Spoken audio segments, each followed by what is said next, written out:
ପିଲାମାନେ କେମିତି ଅଛ ସମସ୍ତେ? ଆଗରୁ ଆମେ ଅପରିଚୟ ଆପରିଚୟ ପଢ଼ିଥିଲେ। ଆଜି ପଢ଼ିବା ଦୀର୍ଘଇର ପରିଚୟ। ପ୍ରଥମେ ଲେଖ ପ୍ରଣାଳୀ କେମିତି ଲେଖା ହେଉଛି ଦୀର୍ଘଇ। କ'ଣ କରାହେଇଛି ଏଠି? ପ୍ରଥମେ ଦୁଇଟା ମୁଣ୍ଡୁଳା ବୁଲା ହେଇଛି, ତାପରେ ଅଧା ଟୋପି କରାହେଇଛି, ଏଇଭଳି ଆଉ ଗୋଟେ ଅଧା ଟୋପି, ତାପରେ ଲାଞ୍ଜ ଛଟା ହେଇକି ପୁରା କରାହେଇଛି। ଏଭଳି କରିବ ତୁମେ, ହେଲା। ବକ୍ସ ଦେଇଛି ମୁଁ, ତୁମେ କରିଦେବ। ଦେଖ କ'ଣ ଲେଖିଛି? ଈଶ ଘର ଗଗନ ନଈ ତଟ ପବନ।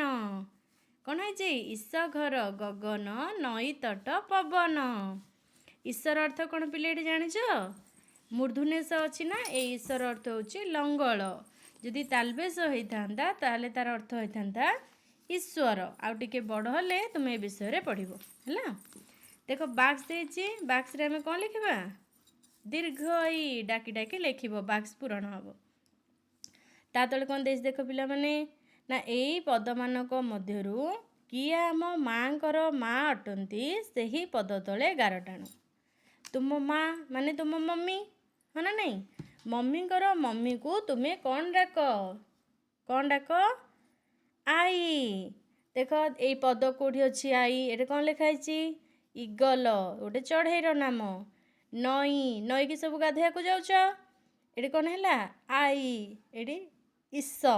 ତ ଆମର ମାଙ୍କର ମାଙ୍କୁ ଆମେ କ'ଣ ଡାକୁଛେ? ଆଈ। ଆଈ ପଦ ତଳେ ଗାର ଟାଣିବ।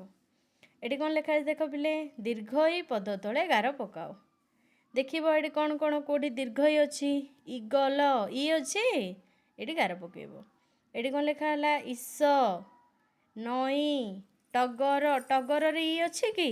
ନାଇଁ ନା, ତ ଏଠି ଗାର ପକାଇବନି, ହେଲା। ଦେଖିବ ଯେଉଁ ପଦ ତଳେ ଦୀର୍ଘଇ ଅଛି ସେଇଠି ଗାର ପକାଇବ। ହଉ, ଅଭ୍ୟାସଟି ପୂରଣ କରିବ, ହେଲା। ରହୁଛି। ଜୟ ଜଗନ୍ନାଥ।